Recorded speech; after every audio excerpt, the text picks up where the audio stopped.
Ukraine और रूस के बीच चल रहा युद्ध आज सिर्फ दो देशों की लड़ाई नहीं है, बल्कि यह पूरी दुनिया की राजनीति, अर्थव्यवस्था और सुरक्षा व्यवस्था को प्रभावित कर रहा है।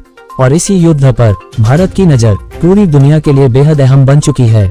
यूक्रेन रूस युद्ध की शुरुआत साल 2022 जब रूस ने यूक्रेन पर हमला किया, दुनिया दो हिस्सों में बंट गई। एक तरफ अमेरिका और यूरोपीय देश, दूसरी तरफ रूस। लेकिन भारत इस टकराव से खुद को अलग रखते हुए शांति और संवाद की बात करता रहा।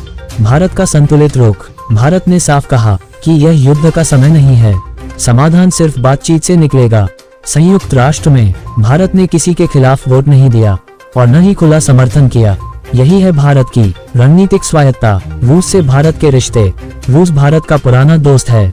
भारत की सेना के ज्यादातर हथियार रूस से आते हैं, चाहे सुखोई फाइटर जेट हो, S-400 मिसाइल सिस्टम हो या ब्रह्मोस मिसाइल। ऐसे में भारत रूस से दूरी नहीं बना सकता। यूक्रेन से भारत का मानवीय रिश्ता। युद्ध से पहले हजारों भारतीय छात्र यूक्रेन में पढ़ रहे थे। युद्ध शुरू होते ही भारत ने ऑपरेशन गंगा चलाया और अपने नागरिकों को सुरक्षित वापस लाया। इससे भारत की छवि एक जिम्मेदार राष्ट्र की बनी। पश्चिमी देशों का दबाव। अमेरिका और यूरोप चाहते थे कि भारत रूस की निंदा करे, लेकिन भारत ने साफ कहा, हम अपने राष्ट्रीय हित पहले देखेंगे। भारत ने रूस से सस्ता तेल खरीदा और अपनी अर्थव्यवस्था को संभाला। चीन एंगल। भारत जानता है अगर रूस कमजोर हुआ तो चीन और ताकतवर बनेगा और चीन भारत के लिए सबसे बड़ा खतरा है। इसलिए भारत चाहता है कि वैश्विक शक्ति संतुलन बना रहे।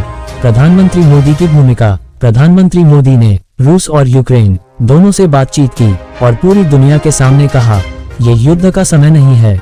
ये बयान आज भारत की पहचान बन चुका है। निष्कर्ष। यूक्रेन रूस युद्ध पर भारत की नजर भावनाओं से नहीं, रणनीति से चलती है। भारत आज न किसी का पक्षधर है, न किसी का विरोधी, बल्कि शांति, संतुलन और संवाद का समर्थक है।